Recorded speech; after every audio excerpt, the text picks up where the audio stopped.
चौथीचा गणिताचा पेपर आहे. खालील दिलेले उदाहरण सोडवा. सकाने 548 रुपयांचे फळ बाजारातून आणले. या वाक्यातील अक्षरात लिहा. ते 548 हे अक्षरात लिहायचे. 548 अक्षरात लिहिलेले आहे. 958 रुपये साठवून ठेवले आहेत ते अंकात लिहा. बघा अशा प्रकारे अंकात लिहिलेले आहे.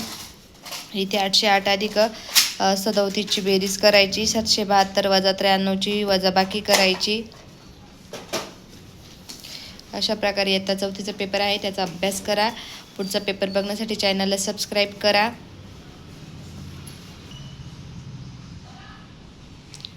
532 उत्तर आहे याचं. क्वेश्चन चौथा बघतोय. दिवाळीत मावशीने 1217 रुपयाच्या, मामाने 4765 रुपयांचे फळं विक्री घेतले, तर एकूण दोघांनी मिळून किती फळं घेतले? तर 5982 रुपयाचे त्यांनी फळं घेतले. बी. स्वराजच्या बाबांनी 67,325 रुपयांचा दूरदर्शन संच विकत घेतला. त्यांनी दुकानदाराला 72,500 रुपये दिले, तर त्यांनी किती रुपये परत घेतले?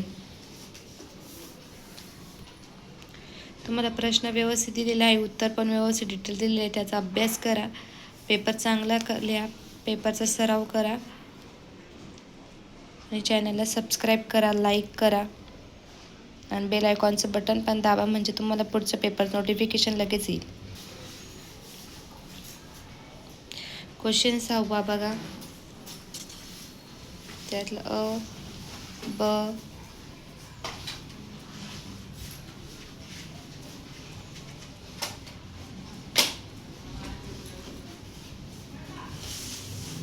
क्वेश्चन 7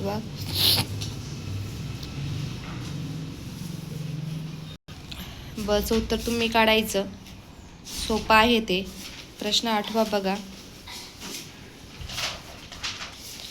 प्रश्न 8 मध्ये अ, ब, क एक चार्ट असेल, त्याच्यावरून तुम्हाला ही उत्तरं लिहायचे. मी इथे प्रश्न लिहिलेले नाही, डायरेक्ट आन्सर काढून दिलेले आहे. सकाळी 8 ते 9 या दरम्यान ते चहा पितात. एकूण किती व्यक्ती चहा पितात? 30 व्यक्ती चहा पितात. आकृती प्रश्न 9 मध्ये आकृती पूर्ण करा. म्हणजे 8, 18, 27, 36, 45, 54. तर 45 उत्तर बरोबर आहे. हा 9वा पाढा आहे. अशा प्रकारे आपण इयत्ता चौथीचा पेपर काढलेला आहे. पेपर चांगला लिहा. चॅनलला सबस्क्राईब करा, लाईक करा, नोटिफिकेशनचं बटन ऑन करा, म्हणजेच तुम्हाला पुढचा येणारा पेपरचं नोटिफिकेशन येईल.